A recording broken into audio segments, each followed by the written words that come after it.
अस्सलामु अलैकुम वरहमतुल्लाहि वबरकातुहू। खैरियत से हैं तमाम अहबाब। उम्मीद है इंशाअल्लाह बखैर होंगे और मेरी दुआ यही है कि अल्लाह तबारक व तआला आपको आफियत के साथ में रखे। और मुझे उम्मीद है इंशाअल्लाह कल जो मैंने नुस्खा हज़रात की खिदमत में बताया था वो सूरत अंजाल का, इंशाअल्लाह आपने उसमें अमल किया होगा और कुछ लोग जो है करने की तैयारी में होंगे, मुझे उम्मीद है। और अल्लाह तबारक व तआला आपको आफियत के साथ ज़िंदगी गुजारने की तौफीक अता फरमाए और अल्लाह तबारक व तआला आपकी हर परेशानी को दूर फरमाए। तमाम जायज़ तमन्नाओं को अल्लाह ताला आपकी कबूल फरमाए। मोहतरम हजरात, आज भी उन हजरात के लिए नुस्खा है जो बालों के शौकीन हैं, और यह लेडीज़ ये ख़वातीन हैं वो बालों को शौक से रखती हैं, ये मर्द हजरात भी जो बालों की जो है अच्छी खासी टहल करते हैं उनके लिए नुस्खा है।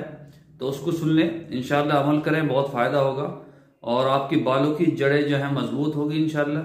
उससे पहले आपसे दरख्वास्त है कि अगर अभी तक आपने हमारा चैनल सब्सक्राइब नहीं किया तो बराए करम सब्सक्राइब कर लीजिए और बेल आइकन को दबा दीजिए ताकि आने वाली वीडियोस का जो नोटिफिकेशन है वो आपको मिलता रहे। चलिए शुरू करते हैं।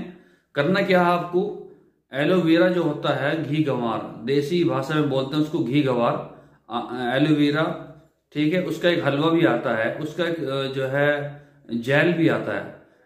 एलोवेरा का जो जेल होता है 2 चम्मच ले लीजिए, 2 चम्मच, ठीक है।